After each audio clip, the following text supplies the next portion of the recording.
The spiritual seeker often finds that he can see weaknesses and faults in others. If he fails to recognize that his reaction may be due to harboring those faults and weaknesses within himself, he can take an attitude of hostility toward the other person who is exhibiting those things. He may try to control in someone else what he does not control within himself. He may give way to anger and a self-righteous attitude that can lead to much negativity. Such an attitude leads to brutality and attempts at domination, which are clearly drawing the individual away from the positive focus he needs to hold in order to develop spiritually.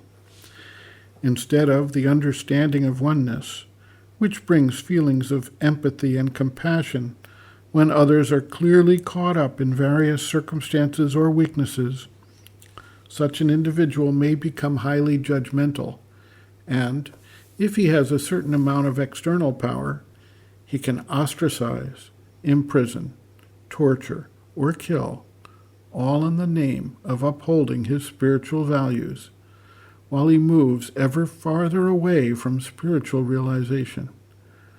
We have seen this time and again, and it is one of the reasons that religion seems to have caused more wars and suffering than any other activity in human existence. It is the attitude that led to things such as the Scarlet Letter, the Inquisition, the Crusades, the pogroms, the witch trials in Salem, Massachusetts, and other events of human failure through a focus on correcting others of faults while one does not see one's own. In the Sermon on the Mount, Jesus addressed this issue clearly. Quote, "And why beholdest thou the mote that is in thy brother's eye, but considerest not the beam that is in thine own eye?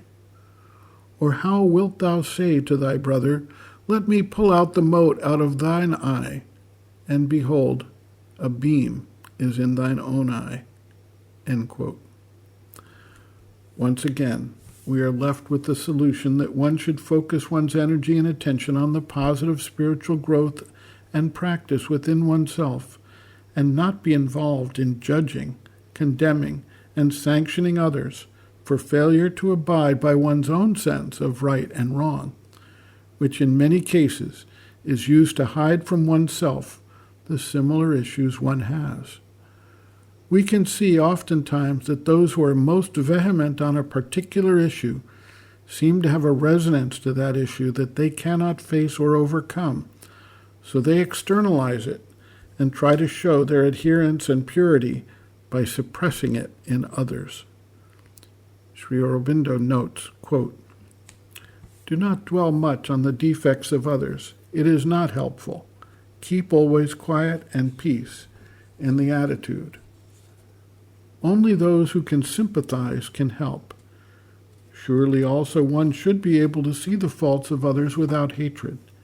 Hatred injures both parties. It helps none.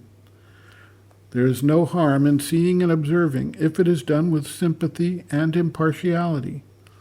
It is the tendency unnecessarily to criticize, find fault, condemn others, often quite wrongly, which creates a bad atmosphere both for oneself and others. And why this harshness and cocksure condemnation? Has not each man his own faults? Why should he be so eager to find fault with others and condemn them? Sometimes one has to judge, but it should not be done hastily or in a censorious spirit." End quote. Reference, Sri Aurobindo and the Mother, Looking from Within, Chapter 2, Looking at Oneself and Others, pages 41 to 42.